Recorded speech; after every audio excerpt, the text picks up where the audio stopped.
My family packaged love like a product, staging picture-perfect weddings at our old house, then barred me from every aisle because I wore ink, black boots, and a stubborn smile they couldn't iron flat.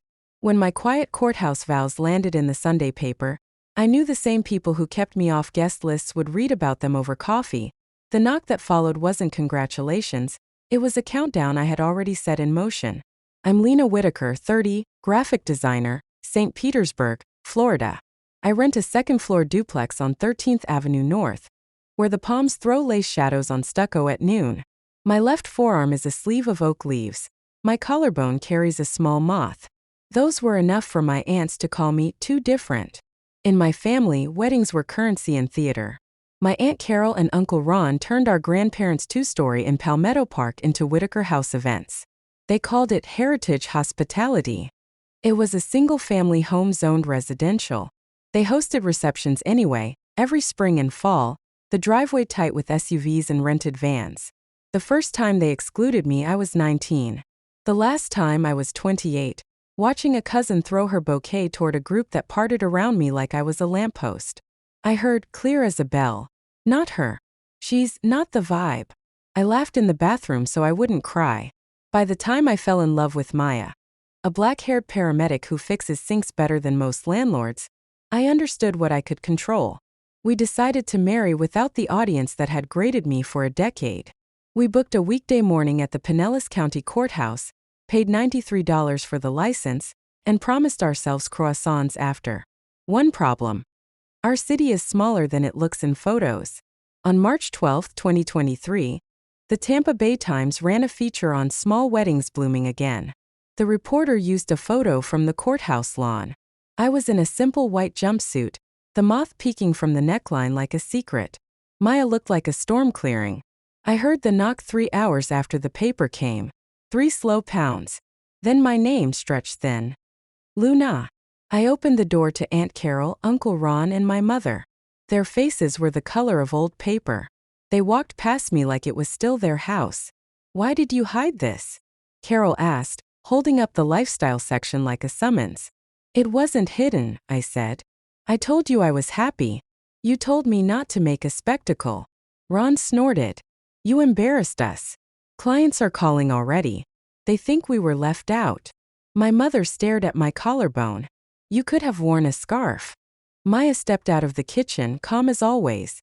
"You need to leave if you're here to insult her." "We're here to fix what she broke," Carol said, voice steady from years of selling. "You will post that we were invited and chose not to attend today, or I will remind people why you were excluded from family events." I knew the reminder by heart. Tattoos, queer, stubborn. I also knew I had something better than a scarf, paper. I set my phone on the console table and tapped the red circle. Then I said, as evenly as I could, "You turned a single-family house into a commercial venue and served champagne under a living room ceiling fan. Do you want to talk about what's embarrassing?" Ron's jaw shifted. Carol glanced at my phone. My mother whispered, "Don't, Lena."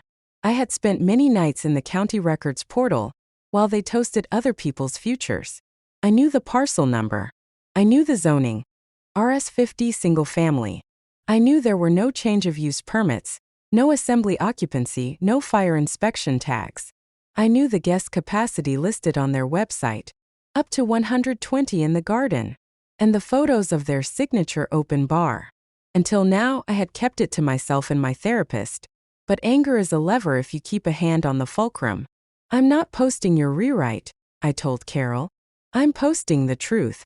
And I'm filing what I should have filed years ago." Carol's voice went paper thin. "You wouldn't." "I would," I said. "Because I don't want a bride's grandmother tripping over your extension cords while you pour Prosecco from a backyard." Ron stepped forward. Maya moved with him, solid as a guardrail. "You need to leave," she repeated. "Now." They left, but not before Carol hissed, "You will regret this." If I regretted anything, it was not moving sooner. I took a breath, saved the recording, and opened my laptop. I wrote 3 complaints that afternoon, each short and factual. One to the City of St. Petersburg Code Compliance, citing commercial events at Whitaker House on a residential parcel with no change of use permit. One to the St. Petersburg Fire Rescue Fire Prevention Division, noting occupancy and egress concerns and attaching Instagram screenshots of crowded rooms, candles near drapes, and untagged extinguishers.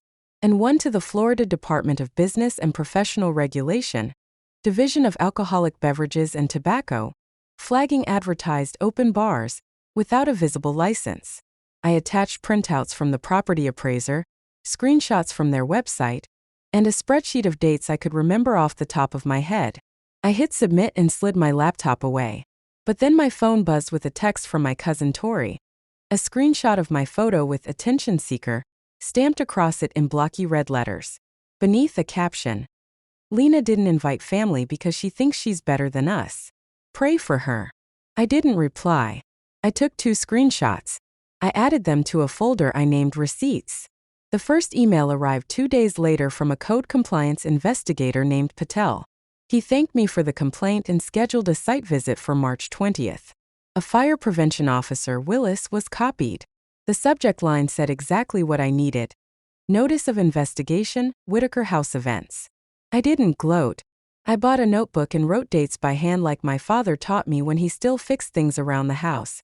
March 13th, complaints filed. March 15th, investigator replies. March 20th, site visit. Except, of course, Carol and Ron didn't wait. On March 16th at 7:14 a.m., a packet arrived by email from an attorney I recognized from local billboards. The subject line, "Cease and desist defamation." The letter accused me of harming Whitaker House events with false and malicious statements. It demanded I post a retraction within 48 hours and threatened a suit for damages, not less than $250,000. It read like a script for a client who needed to feel powerful before breakfast. I printed it 3 copies. I called Maya at the station, told her I loved her, and then emailed the attorney a 2-line reply. Your client is operating an event venue in RS-50 zoning without change of use permits, as verified by the city's public records system. All my statements are true and supported by documentation. Please preserve all communications for litigation. I CC'd myself and attached the public records as exhibits. I did not threaten. I wrote, I will not communicate further. Direct any additional correspondence to the city investigator. Then I added the letter to receipts. The city arrived on March 20th, a mild Monday with sky-like clean paper. I did not go. I did not need to become the story. At 2:11 p.m. Patel called. Ms. Whitaker, we posted a notice of violation at 1100 Laurel Street, he said. Use inconsistent with zoning. We also observed alcohol service and more than 49 occupants without a posted assembly rating. Fire will issue a separate notice. How long do they have? 10 days to cease commercial use or request a hearing. If they continue, fines start at $250 per day after March 30th. He paused. Thank you for bringing this to our attention. I wrote it down. 10 days. March 30th. $250 per day. That night my mother called. They say you're trying to ruin them. I'm trying to stop them from running a banquet hall without exits that open, I said softly. You don't have to pick a side. You just have to admit the truth. I don't want to talk about this, she said. She hung up. Stung but not like it used to. Carol's next move came as I expected, spin. She posted a spring open house flyer for April 2nd, with soft focus lanterns and a line about community and family. The caption said, We will not be bullied. I wasn't the subject by name, but everyone knew. I didn't comment. I forwarded the flyer to Investigator Patel and Officer Willis with 3 words. Upcoming advertised event. On March 28th, a stern email arrived from the DBPR ABT District Office. They had inspected Whitaker House, found no license, and issued a notice to cease alcohol sales. A copy of the notice was posted near the front door. The subject line included a file number that made my hands tremble because it looked like something heavy and real. My phone pinged again, this time with a message from Ron. You've made your point. Call it off. It's not up to me, I replied. It's up to the city and the state. Follow the law. I saved the exchange. On March 30th, their 10 days ran out. Fines began. But they didn't stop. April 2nd, the Sunday of their open house, dawned with a breeze that made the oaks ring. I learned later what the street saw. A line of guests in pastels, White folding chairs scissored across the lawn. A galvanized tub full of beer. At 2:37 p.m., fire prevention arrived with the city code officer. By 3:05, the chairs were empty, guests dismissed. The notice of violation was reposted, thicker this time with fire's letter attached. I did not cheer. I folded laundry and waited for the knock that never came. Instead, my cousin Tori posted about government overreach and jealousy. I took 2 screenshots and returned to my notebook. Except the story wasn't over. On April 6th, Carol sent me a typed letter, hand-delivered in the afternoon. It said I had stolen a family cameo brooch that belonged to my grandmother and worn it at my wedding. It threatened to press charges. I laughed for the first time in days. The brooch was a $62 Etsy pendant made by a woman in Oregon. It came with a printed receipt and a tiny heart sticker on the box. I took a photo of the receipt, attached it to a short email to the police non-emergency desk with the subject line "False Report Warning," and then sent a reply to Carol with the receipt and a line that made me feel calmer. Cease contact.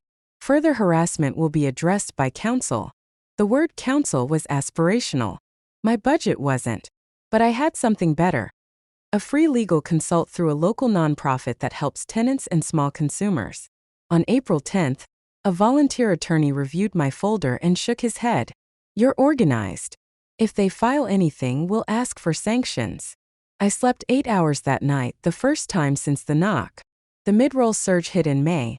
The way summer storms muscle the air before you see lightning. Investigator Patel emailed me May 2nd to say the case was set for a Code Enforcement Board hearing on June 21st. Fire prevention planned to testify. The ABT had scheduled an administrative proceeding for the same week. Fines had accrued for 53 days by then, $13,250. The number sat there like a brick. Then came a new twist. A caterer reached out on May 6th. She had a contract for a big June 10th wedding at Whitaker House, 120 guests, deposit paid, balance due.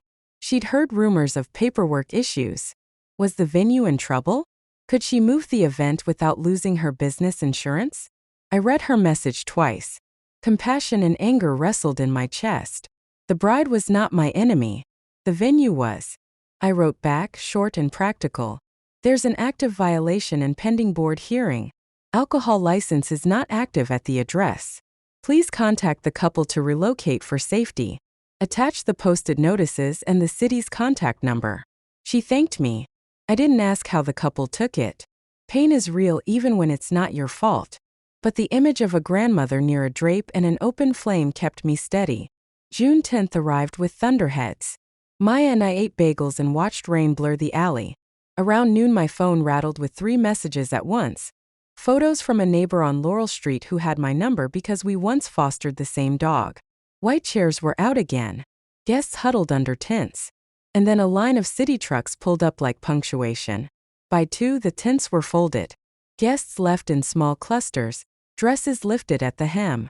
The brides left in a silver SUV, bouquet on the dash. My stomach hurt. I thought of calluses and deposits and father-daughter dances. But I also thought about the way Carol had walked past me in my own doorway, certain the world was astroturf laid smooth for her heels. The June 21st hearing felt like rain on metal. The City of St. Petersburg Code Enforcement Board meets in a third-floor room of the Municipal Services Center. Beige walls, flags and stands, microphones ready to make small words ring. Cases go fast until they don't.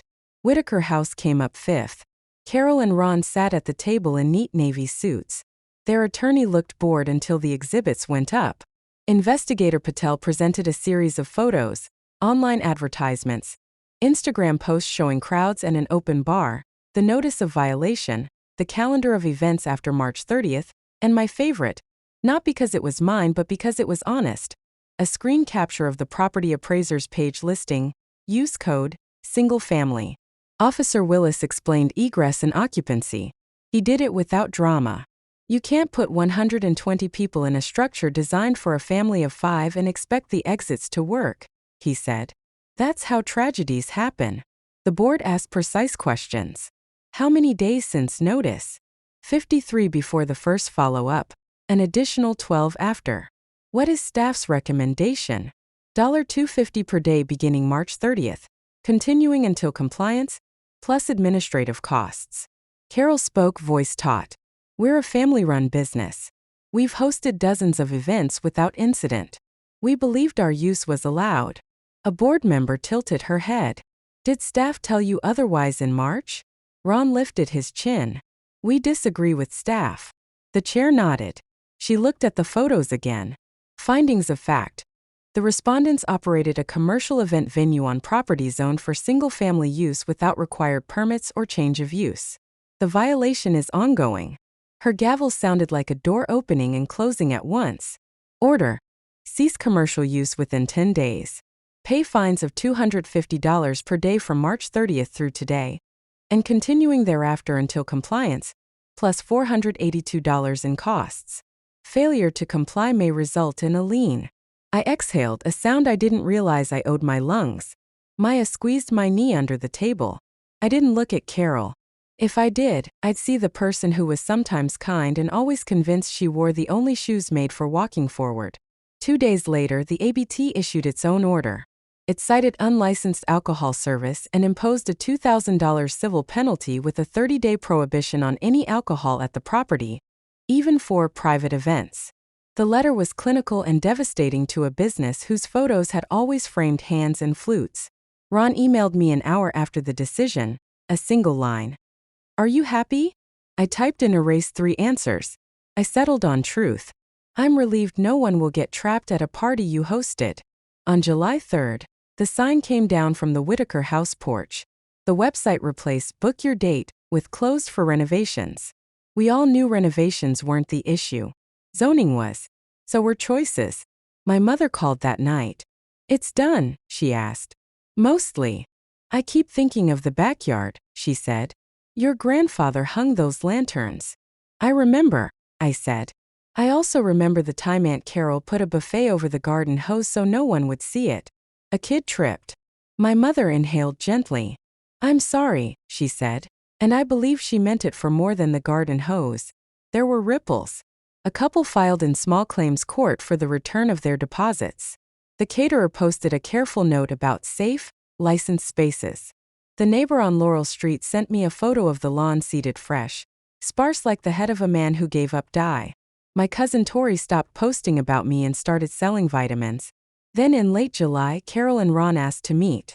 I chose a coffee shop off Central Avenue, public, bright. Maya sat 2 tables away with a paperback. I brought a folder. Carol arrived with a notepad. Ron looked smaller out of his porch. They ordered waters. Carol spoke first. We will pay the fines, she said. We will stop events. We are considering selling the house. We would like you to sign a letter stating you won't pursue further action. I'm not pursuing anything, I said. The city is. Ron leaned forward. You did this because we didn't invite you. I did this because you threatened to rewrite my wedding, and because the truth would have arrived at some stranger's door with air horns and sirens someday. I prefer clipboards. Carol swallowed. What do you want? 3 things, I said. 1. Acknowledge in writing that your posts about me were false and delete them. 2. Stop contacting me unless it's about my mother's health or the sale of the house. 3. Reimburse me $1,280 for the legal consults and the day I took off work for the board hearing. Ron scoffed. $1,800 for the nonprofit's time and $480 I didn't earn that day, I said. Documentation included. Carol stared at my folder. She nodded once. Fine. We signed 3 copies each. Ron's signature slanted like a hill you didn't want to run down. I walked outside into heat that pressed the air flat and felt a muscle in my back unclench. The paper that had started the knock ran months later, a follow-up on code enforcement in older neighborhoods. The writer called to ask about my complaint. I declined to go on the record. The story ran anyway, and this time there were no lanterns. There were quotes about safety and fairness, and a quiet line about how a house is still a house, no matter how many chairs you rent. Maya framed our courthouse photo, the one the paper used. It sits on the bookshelf between my father's level and a small ceramic moth my grandmother made before her fingers stiffened. Some nights, when the cicadas sound like rain on foil, I imagine the old porch empty and the grass recovering. I didn't get a call that said I was forgiven. I didn't need one. People can keep their doors and their opinions. I have a key that fits my own lock, and a vow that didn't ask anyone's permission. I think about the knock sometimes, those 3 slow pounds. They meant fury then. Now they sound like what they were all along. The drums you hear before a parade turns a corner, inevitable and loud, and finally passing by.